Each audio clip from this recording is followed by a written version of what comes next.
Welcome to the World Awaits. Travel tales to inspire your wanderlust. Welcome back to the World Awaits. How are you all? Hi, everyone. How's your week been, Kirsty? We have actually had 2 short weeks thanks to Easter and Anzac Day, and so it's been busy. But on a personal note, I did get down to Phillip Island and did a bit of hiking, and a friend was down there. So we went to a little local family-run winery called Purple Hen. And like most wineries, you can go in there and do some tastings. If you do go down there, the best time to go is when the weather's nice because it's actually quite small inside. There aren't many places to sit, but you can sit on this beautiful sprawling lawn and you look across at Churchill Island and the Churchill Island Marine Park. So it's really pretty. And also don't go past the Pinot Noir because that's the cooler climate, obviously is famed for that beautiful wine. But the sparkling is actually amazing too. Yeah, so that was me. And how about you, Belle? Are you over the jet lag yet? Look, I do love a good sparkling, but I've got this rather controversial theory about jet lag anyway. I think that jet lag is a state of mind. I know that you're going to disagree with me on this, but I do think when people, like 4 days after you get back and people are like, oh my God, I'm so jet lagged, come off it. Seriously, you just put you back into it and slip yourself into the same time zone and you will get through it. I'm coming around. Yeah, over Easter, look, I think Phillip Island sounds great. Love a local winery. And I agree, the Purple Hen Pinot is an absolute banger. Over Easter, I was in Tunisia, obviously, with Intrepid Travel, which is and this is probably the most relaxed Muslim country in this part of the woods, and it has considerable Jewish links as well. So we weren't really cracking out the Easter eggs while on tour.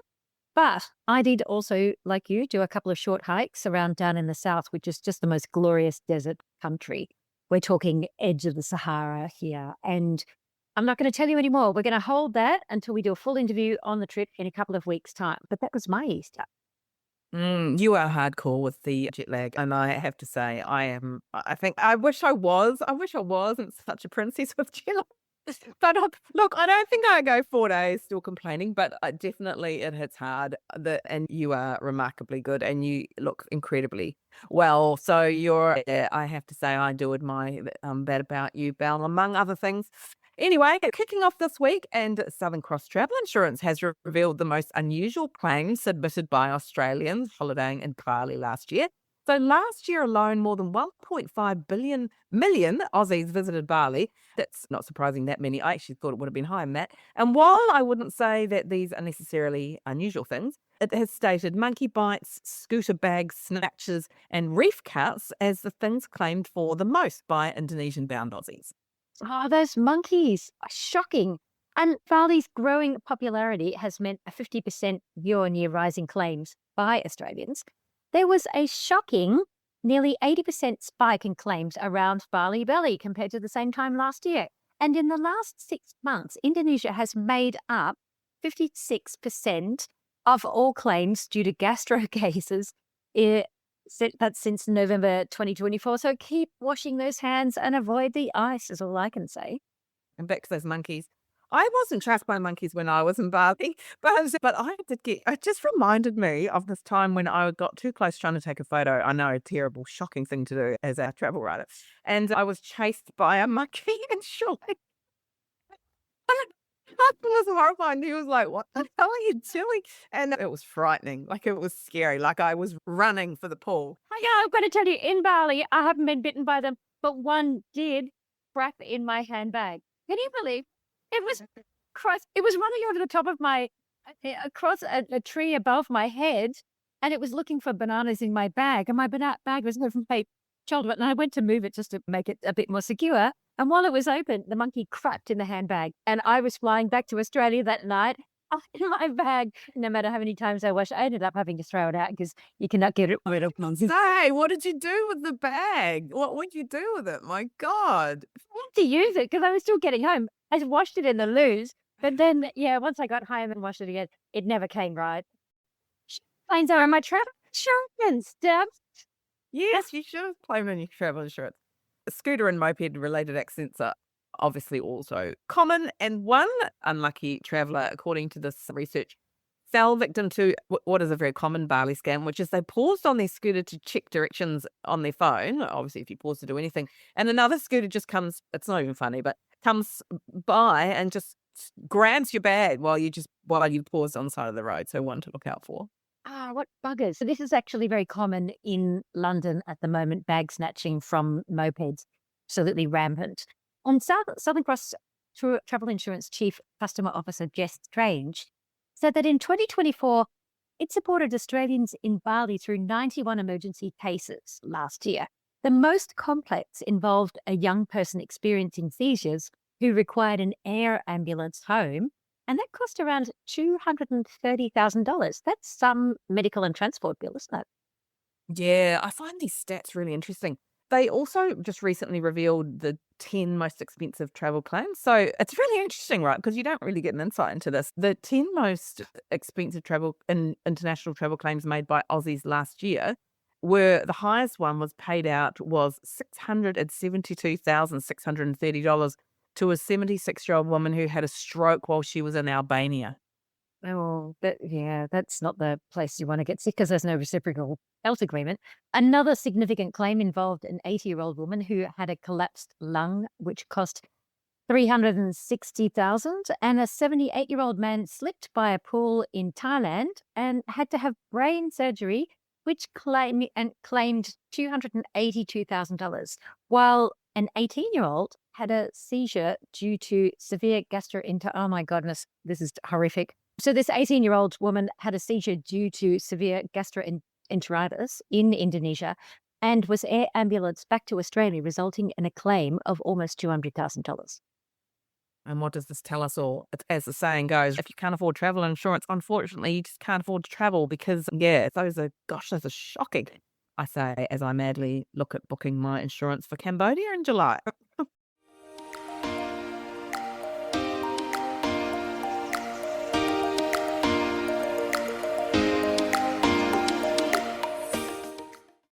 This week, my guest is Michael Cassis, who is the tourism representative for New York State here in Australia. He has an enduring love affair with the US and has visited more than 35 times as well as worked there. And you'll also hear that he is a massive musicals buff. So I'm talking to Michael about an iconic American novel, The Great Gatsby, which this year celebrates 100 years since its publication. It's set mostly amongst the mansions of Long Island. So Michael's going to take us on an adventure back into the jazz age of 1924. Welcome to The World Awaits. It's so exciting to have you on the podcast. Hi, Belle. Hi, everyone. Thanks for having me. I'm grateful to be here. Absolutely. This is a great year for you because it's the 100th anniversary of The Great Gatsby, which is set mostly on Long Island in New York State. But look, just before we delve into the jazz era and all of that absolute gorgeousness, I just wanted to have a quick chat with you about traveling in the US at the moment and how it pertains to Australians. Because, economic groups are forecasting a 12% drop in travellers to the US this year. And there's a number of reasons that they're quoting it. The first is the Australian dollar's relationship to the US. It's been pretty woeful. So they're making it a more expensive trip. So that's the first one. But the second one is a social reason, which is that reports of enhanced vetting have seen people turned away at the border and some even detained when entering the US, even if they've got correct visas. Are Australians right to be concerned about travelling in the US at the moment? I don't believe so, no. Obviously, I haven't actually been over in the last few months myself. I'm heading over next month for the first time since November. But everything that we're seeing seems to suggest things are fine. There's obviously certain instances and visas for any country required. And there's always been incidences of people not having the right ESTA, not having the right data in those application forms. So I can't speak to any specific example, obviously, not being across it. But the vast majority of travelers are not having any issues whatsoever, and it's business as usual for visitors to the USA. And even some of the data in terms of visitation numbers don't seem to be lining up with what we're suggesting. So the ABS actually reported that February was actually up year on year. March was down slightly, but we have to remember that March was actually where Easter fell last year. So it had a school holiday period where this year it did not. And current projections are showing that actually April visitors to the USA from Australia are tracking above last year. So from my perspective, it's the best time to go. It is an amazing destination. There is so much diversity, so many wonderful things to see. So I couldn't imagine a better time. And I'm planning my holiday over there for later in the year myself. Now, that's great to hear that you're so positive about it, because we have seen, as you say, anecdotally, people are postponing that travel. You see it in the forums online whenever there's discussions about it in the media, that there is a feeling that people do want to stay away. So hotel bookings in New York down 20%, and even sales to the Statue of Liberty are dropping as well. But, and you've addressed that, and we have different Easter holidays and things like that happening. But then, just with teasing it out a little more, should people in certain groups, such as gender diverse Australians or Australians that are holding a second passport from a less friendly country, they've been warned of visa delays there. Are you actually seeing that banking up at the borders at all? No, Should we be thinking about that twice? not from our side of things. Ultimately, you just have to have the correct visas and the right documentation to travel. You obviously need that ESTA. You need to approve to actually submit the ESTA. Honestly, there have been instances in the past where people will forget about overstaying a visa 5 years ago, and that will draw some concern at arrival. Similarly, people will say that they don't have any criminal records, but actually had a misdemeanor 10 years ago that would actually, and has always been the case, required them to actually get a visa and not an ESTA. And those are still the instances that we're hearing about. They're just being escalated more than we're hearing about them more than ever before. And I think that's probably the biggest thing right now. Ultimately, I can't speak for every traveler. They have to make their own decisions. But certainly from our perspective and what we're hearing from our trade partners, from our airline partners, is that things are business as usual. There are still many Australian and New Zealand travellers visiting, which is great to see. And there are still some amazing events for every culture, every demographic, every interest level on offer across the entire country, because it is a very broad, a very big country. I know you mentioned some experiences in New York City are down, but actually some of the data we've received recently from Australia is that New York is bucking the trend and visitation's actually up thanks to some increased capacity and direct services at the likes of Air New Zealand and Qantas now going direct to JFK. It's pretty positive from our side of things. Time will tell how long that lasts, but we've been through challenges in the past. And personally, from my perspective, the destination is just incredible. I wouldn't want to not visit myself. That is a good point about the airfares, in that there has been some chatter that airfares should be coming down because there is increased capacity. That would definitely sweeten the deal if people are suffering the effects of currency fluctuations against Australia, because, yeah, there's not a great deal that we can do about that at the moment. Just keep our fingers crossed, really. And when I first started going to America, it was, I think, 50 cents to a dollar. Yes, yeah. Back in 2003 was my first trip to America, and it was 52 cents to a dollar. So it's better than it was then, but I certainly would like to see it increase. So around that 70-cent mark is always quite nice.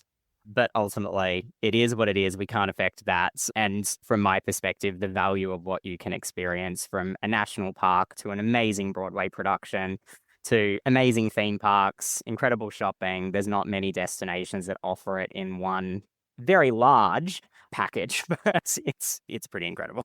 Yeah, I have to say it was pretty brutal the first time I went to the US, which was a bazillion years ago as well. It was hovering around the 60 cent. And I remember it was a body blow, really, when you got off the flight. So as you said, incredible experiences. And one of them is the Gatsby Centenary, which is what we're going to talk about today. So just in case somebody hadn't read the book or by F. Scott Fitzgerald or has not seen one of the several movies, the most recent one was 2013 with Leonardo DiCaprio in the signature role. But then there's the 74, which was the Robert Redford. Oh my goodness, was Francis Ford Coppola writing the script. It just attracts the stars.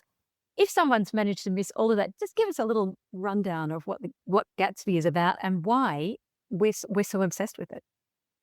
Yeah, it's a book that's studied by almost every student, I think, certainly in Australia. I think I studied it 3 times, and it was one of those rare novels I felt that you were forced to read as a student, but you actually came away appreciating and loving. As you said, it's had some amazing adaptations. The Robert Redford version is absolutely incredible.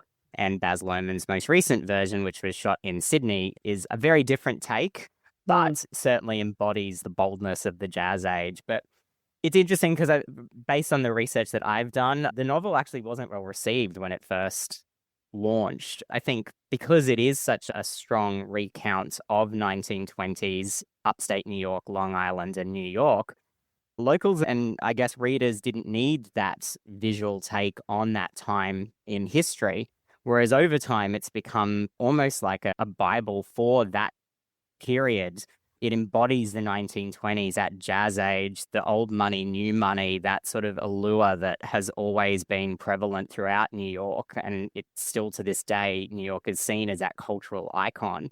So I think that's probably why it had the success that it's had. And certainly anyone, I don't want to spoil it in terms of the plot, but certainly that take on old money, new money is where most of the novel sits, mixed with a little bit of love and a little bit of drama and an unexpected ending, so to speak.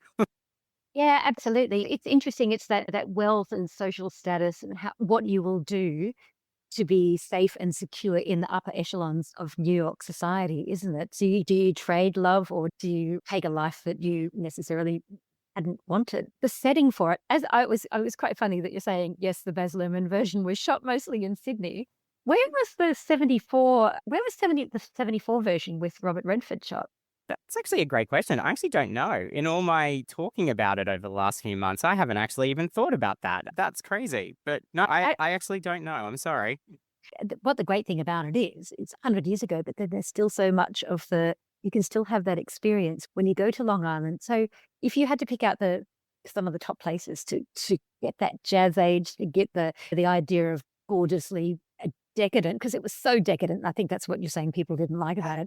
Those mansions and that wild lifestyle. Where would you go? Can you map me out a little Gatsby trail of the top hits for it? Yeah, absolutely. Whilst the mansions are fictional in Gatsby's in F. Scott Fitzgerald's novel, they are based on real life locations. So the likes of Oheka Castle and Old Westbury Gardens are still mansions that were built in the early 1900s that you can absolutely explore as a tourist today.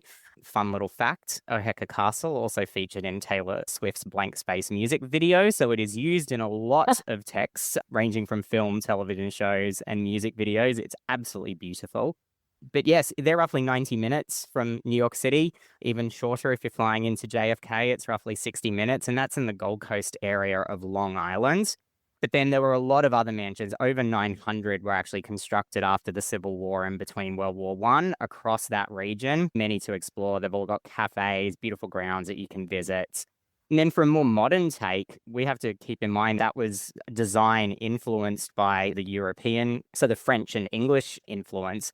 But now you've got that Hamptons design, like that. This is the location of the Hamptons. So you've got that entire architecture style that stemmed from this location.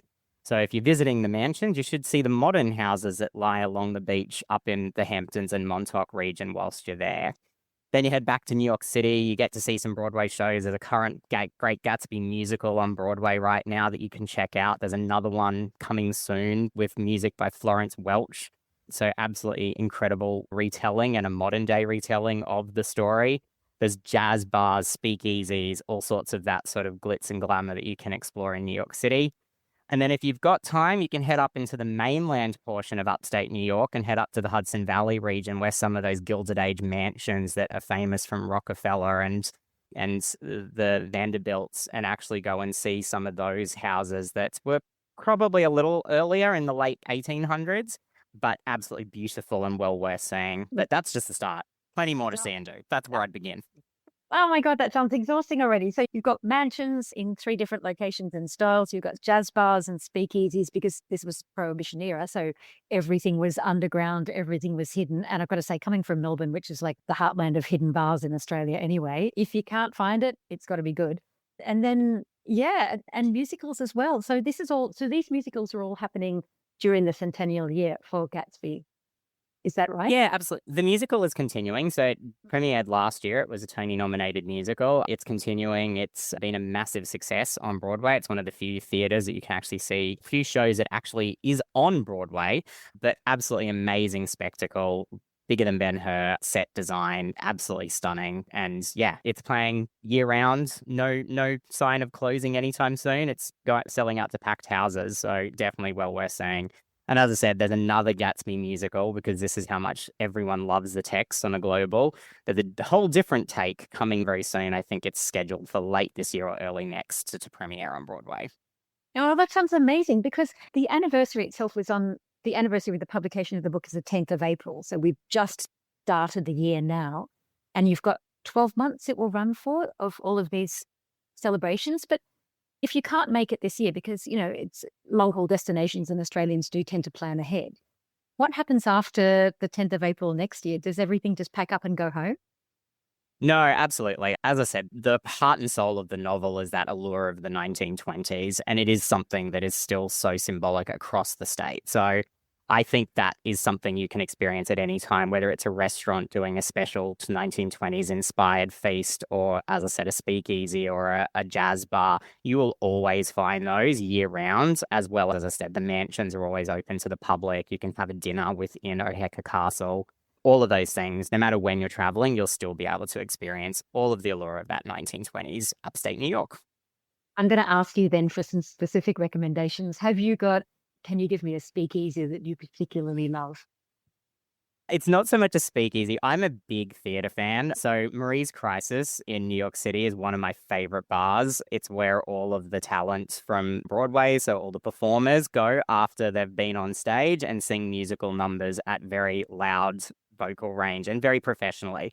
But it's like a giant karaoke room full of musical theatre fans. So if you haven't been, it's definitely worth visiting there. Sounds absolutely amazing. And I can't believe that there were 900 mansions being built around this area at that time. Firstly, that says there was an insane amount of money. Then, of course, there was an insane amount of credit as well, because people were putting up that facade of being very successful and wealthy and gorgeous, and let's drink insane amounts of champagne, which I'm all up for. You've got to narrow I'm being very blunt here. You've got to narrow it down for me, though. If I were to pick maybe the top 3 of those mansions that you would see, either in that Gilded Age group up in the Hudson Valley or down in Long Island, what's your top picks for these ones? Look, it really does depend. Like, obviously, from the Gatsby side, Old Westbury Gardens and Oheka Castle are the 2 that you should absolutely see, because they are rumored to be the inspiration for both Daisy and Gatsby's homes. So they are absolutely beautiful and definitely worthwhile a visit. If you go into the Hudson Valley region, you get more of the Gilded Age. So I don't know if you've seen the HBO Max series at the moment, but the Gilded Age, there's a lot of the mansions that inspired that sort of rail culture or the rail network that originated in that part of the US. And so there's the likes of Kaikut, which is the Vanderbilt and Rockefeller estates. All of those are in that region and definitely worth checking out as well.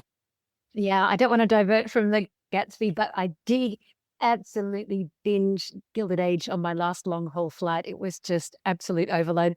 Gorgeous and great. It's a great precursor to Gatsby as well, actually, because you're seeing the building of new money versus old money and those incredible interiors and the crazy things that people did, channeling Greek temples and things like, hey, let's have a Greek temple in the backyard. Yeah, let's do that. Oh no, let's make it the facade of our house.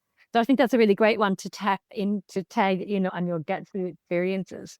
When you consider that a lot of those cars or those mansions are only used for 3 months of the year, so the ones I'm referring to in the Hudson Valley are the fall autumn houses. The ones on Long Island are the summer homes. So it's absolutely crazy that multiple houses for the same people, but it was a sign of the times. Yeah, and Gilded Age season 3 is coming very soon. More. He's still my beating heart.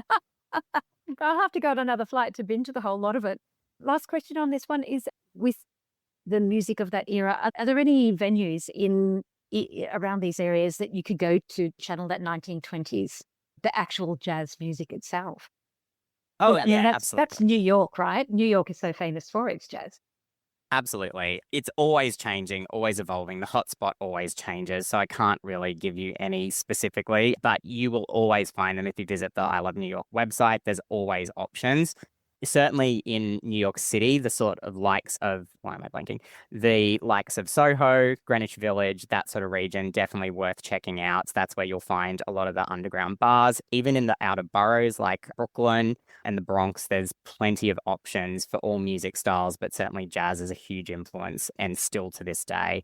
It's also when you consider NYU and some of the colleges and universities in that region, it's amazing watching college and uni students just have a go at whatever instrument is there that day and play it. It's spectacular to behold. And then you can finish it off with a professional version at Lincoln Square. Yeah, it's amazing. Now, it sounds like such a great immersion. Now, my final question, which we ask all our guests, and it doesn't have to be in New York State or have a Gatsby bent to the whole thing, is what is your most bizarre travel experience? But you do get gold points if you've got something musical in there, given your. Ah, And that I'm testing you yeah. here. That's okay. Tell me, what do you Uh, think your most bizarre travel experience is? Actually, I just got back from Vietnam and Cambodia. I was over there for a couple of weeks, and I have to say, I visited the Bana Hills in Da Nang. I don't know if you're familiar with it, but it's that golden hand bridge that's used extensively across social media at the moment. And it was far and away the most bizarre travel experience I've ever seen because my history, I worked for the Walt Disney Company for a number of years, so I have a theme park background. And so to see basically an entire theme park built on top of a mountain that seems sole purpose is around social media use was absolutely mind blowing. I'm like, there's not many rides, there's not that many restaurants and attractions. It is literally just an influencer land. So I was quite gobsmacked at just that whole destination. It was beautiful. I highly recommend it if that's your thing. But yeah, it was quite an eye-opening experience for me. Oh my goodness, I cannot imagine the selfie game that was going on there. It's Pretty wild. it's phenomenal. How was yours by the end of it? Oh, great. Yeah, I think I managed to cut most people out of my picture. No. That sounds just sensational. We've got nearly 12 months left of celebrating Gatsby in New York State. And thanks so much for addressing those questions about traveling in the US at the moment. It's been lovely having you on the World Awaits. Thanks, Bill. Really appreciate it. I do love the romance and glamour of that era. And it's also was really interesting to hear Michael's thoughts on travel to the US and the current political climate.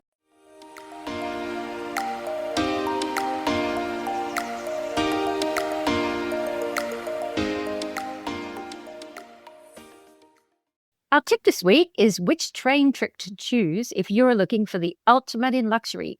So the experts at Japan Rail House have analysed popular luxury train rides from around the world, collating and comparing factors such as TripAdvisor reviews, Instagram hashtags, and global search volumes to reveal the list of the world's most sought-after luxury train journeys in 2025. Yeah, and if you're going to do it, this is the way you want to do it, right? So topping the list as the world's best luxury train is Canada's Rocky Mountaineer. So that train ride has 4 routes in British Columbia, Alberta, Colorado, and Utah, with pretty amazingly breathtaking views of the Canadian Rockies and the Pacific Northwest through glass-domed carriages. I mean, God, that's the best way to see the views, right? And those they look amazing, those glass-domed carriages. And there's also luxury food on there, which is, they have chefs, incredible chefs on there as well that create cuisine inspired by the regions that it passes. Yeah, and the train runs from April to October, which is the best time for wildlife viewing. But I actually went on they were trialing a winter route many years ago. It was spectacular and also spectacularly cold, but logistically difficult as we had to keep stopping to clear the track, hence the summer timetable. Now, second place went to Napa Valley Wine Train, which runs through the scenic heart of California's Napa Valley. The difference with this train is that it has vintage carriages, as per the name, passing through wine country. And third went to Switzerland's Golden Pass Express, which isn't surprising. I think about all that Swiss scenery. And that takes you, from the resort town of Montreux to Interlaken, from lakeside vistas to mountainscapes. And it's all, again, visible through those incredible panoramic windows. Beautiful. And the fourth was the Rovos Rail, whose journeys take you on safari, not just in South Africa, but then all the way up to Namibia, Mozambique, and even to Dar es Salaam in Tanzania. The royal suites on the Regal Pride of Africa can take up to half a carriage with a private lounge and ensuite with a Victorian bath, so you can go on safari from your bathtub. Amazing. Who would have thought you could fit a Victorian bath in a train cabin? And rounding out the top 5 was actually a homegrown train. So the Gun, which runs between Adelaide and Darwin, or vice versa, came in number 5. And if you're considering going on the Gun come April next year, there's actually some new suites that they're creating on there. So they're actually on all 3 of Journey to Beyond's trains, which is the Gun, India Pacific, and Great Southern. And the cabins are going to have personal butlers and your own personalized bar and bedrooms with big queen beds and en suites. Oh my gosh, this is just making me want to jump on a train right now. I do love a long train ride. I've got to say, I'm surprised the Golden Eagle isn't on that list. I've taken their train through Central Asia, through Kazakhstan, Uzbekistan, and Turkmenistan, and it is a thing of wonder, especially the champagne and caviar dinners. Like, it was just insane. And another one of my top ones would probably be the Belmont's luxury trains.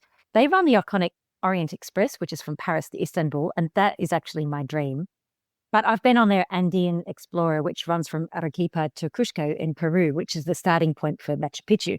And it's just incredible, absolutely incredible. Oh, divine. Yeah, gosh. And Balmain's Venice upon Orient Express is actually taking guests from Paris to its hotel in Tuscany, which is the first time it's doing that in its nearly 43-year history. So that's it's a 3-day journey, and that starts this year in May, which sounds amazing. And all this research was conducted by Japan Rail Pass, which has several luxury train journeys, including Twilight Express and 7 Stars. So that shows that not all Japanese train travel has to be at high speed. And to find out more, visit jrpass.com, and we'll also put a link in the show notes. If you'd like to help support our production costs, you can buy us a coffee at coffee.com/theworldawaits. That's ko-fi.com/theworldawaits, so we can continue to bring you inspirational travel interviews with the world's best. For anyone who has ever wanted to move to Italy, even just for a few months, next week's episode is the one for you. I'm talking to award-winning freelance food travel and lifestyle journalist Natasha Mirosh, who has swapped the sunny shores of Brisbane to move temporarily to a tiny village south of Rome. We're chatting about why she did it, what there is to see and do in the region where she's living now, and how you can do it too. And if you enjoyed this episode, please give us a rating and a review. On Apple Podcasts, click on our profile, scroll down to the bottom to ratings and reviews. And if you're on Spotify, go to our main page and click the 3 dots underneath our photo. Or simply drop us a line at hello@theworldawaits. We love nothing more than hearing from our listeners. That's a wrap for The World Awaits this week. Click to subscribe anywhere you listen to your favourite pods. Thanks for listening. See you next week.